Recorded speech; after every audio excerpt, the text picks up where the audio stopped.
Pernah kepikiran gak sih, gimana sebenarnya cara kerja pemutusan misionaris? Ternyata nih, di dalam dunia kekristenan ada perdebatan internal yang panas banget soal ini.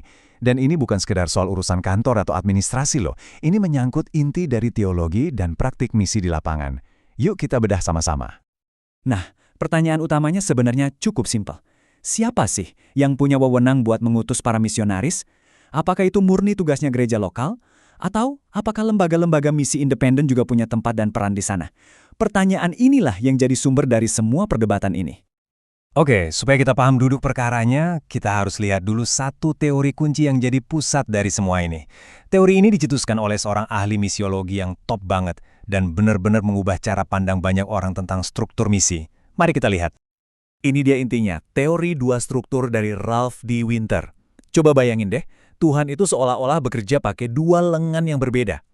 Yang satu adalah gereja lokal, tempat orang beribadah, yang sifatnya menetap dan stabil. Yang satunya lagi adalah kelompok misionaris, yang lincah, dinamis, dan terus bergerak. Menurut Winter, dua-duanya ini sama-sama sah dan sama-sama ada di Alkitab.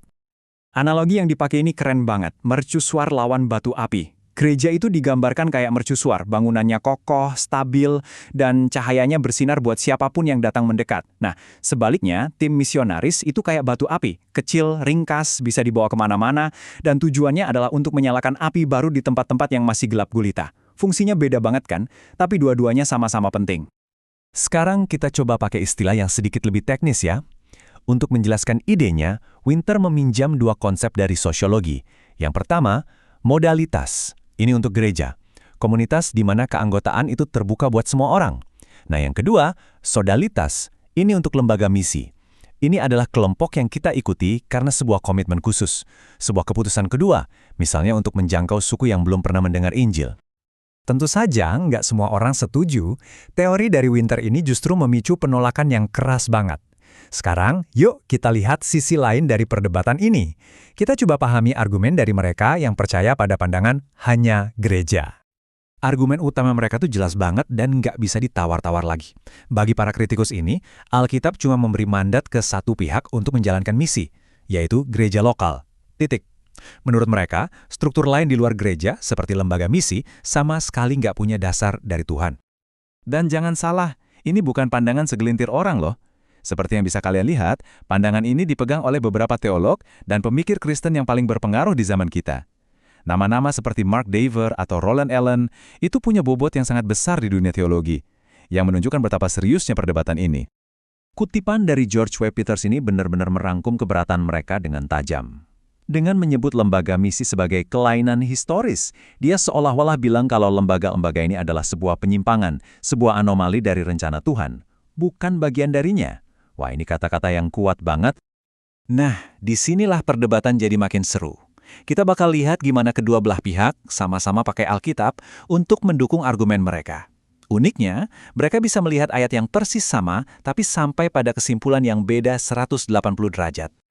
Oke, kita ambil contoh dari Kisah Para Rasul pasal 13.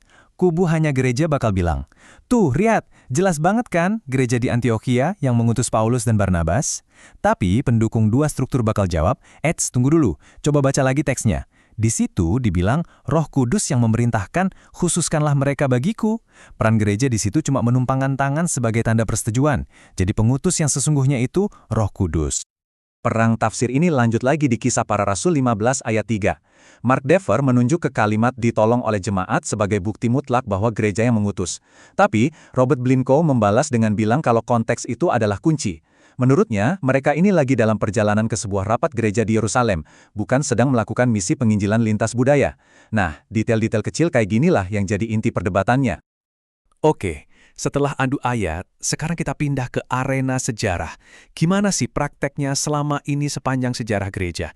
Ternyata sejarah itu ngasih kita beberapa petunjuk yang penting banget dalam perdebatan ini.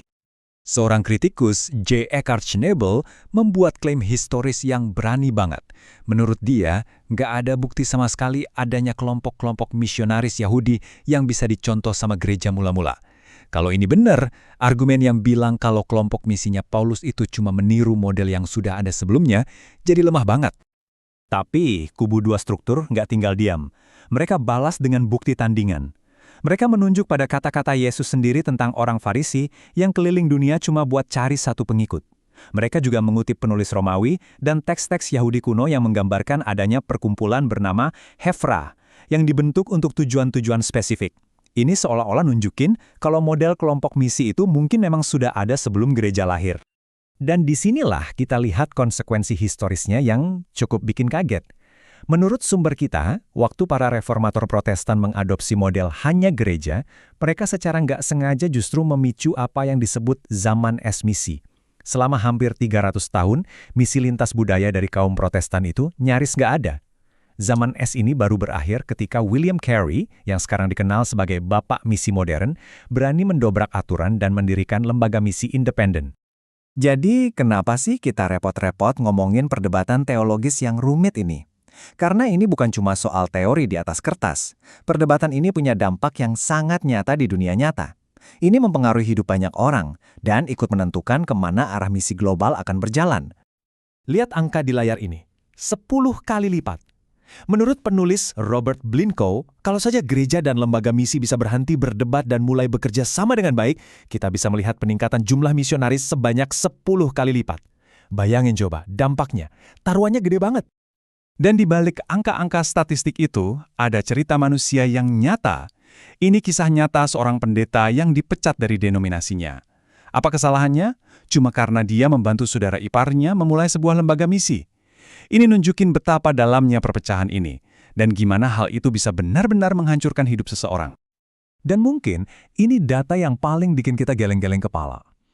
Saat ini, 99% dari semua usaha misi Kristen itu ditujukan kepada sesama orang Kristen. Hanya 1% yang benar-benar menjangkau suku-suku yang belum pernah sama sekali mendengar Injil. Para pendukung teori dua struktur berpendapat bahwa kebuntuan antara gereja dan lembaga misi ini jadi salah satu penyebab utama dari ketidakseimbangan yang tragis ini. Jadi pada akhirnya, kita dihadapkan pada dua visi yang benar-benar beda. Di satu sisi ada pandangan bahwa gereja adalah satu-satunya agen Tuhan dan lembaga misi itu cuma sebuah penyimpangan sejarah. Di sisi lain, ada visi di mana gereja si mercusuar dan kelompok misi si batu api adalah dua lengan dari tubuh yang sama, yang memang dirancang Tuhan untuk bekerja sama. Ini meninggalkan kita dengan satu pertanyaan besar. Apakah dua struktur ini adalah cetak biru dari Alkitab untuk memaksimalkan potensi misi global? Atau apakah ini justru sebuah keretakan berbahaya yang mengancam kesatuan gereja? Jawaban yang kita pilih bukan hanya akan membentuk masa depan misi, tapi juga bisa menentukan apakah jutaan orang di luar sana akan pernah mendapat kesempatan untuk mendengar pesan Injil.